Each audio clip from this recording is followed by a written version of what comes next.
In your experience, working with environmental services and food service in particular, what have you seen that evolution, say, over the last 10 years, what you've observed and from your vantage point, the significance of these departments and the role they play in the modern medical?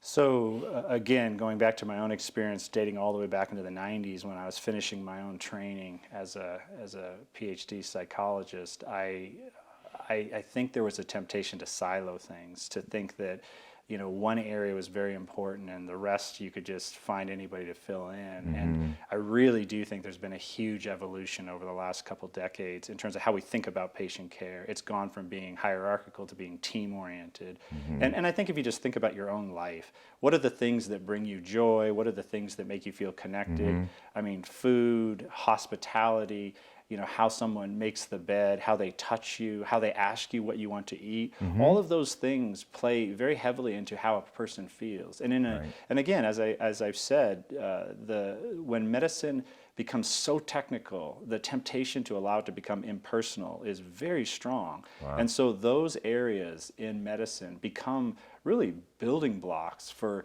sending the message non-verbally, really, to the patient, to their family, to coworkers, that Right. we are human beings and we care about each other and we are going to work together as a team. Even within the clinical fields, we've seen a huge breakdown in the idea that there's only one person that matters. The highest trained person is the only person that matters. For example, the surgeon.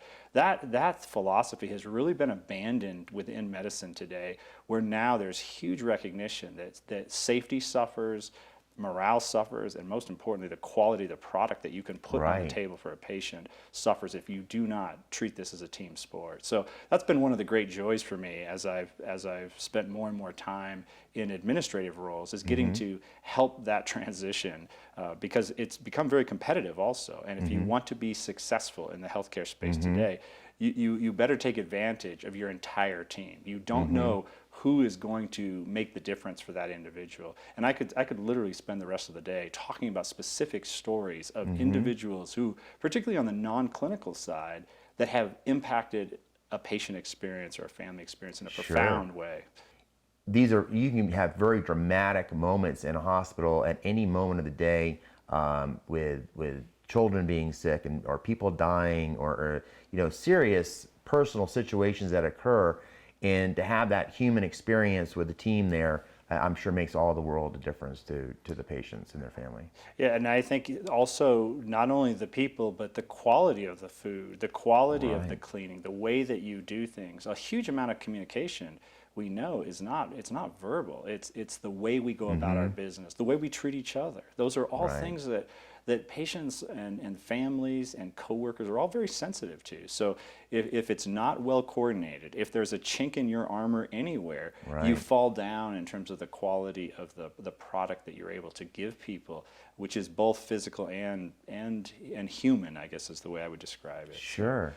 Very, very, I think that's a very exciting evolution in healthcare, again, over the course of my career.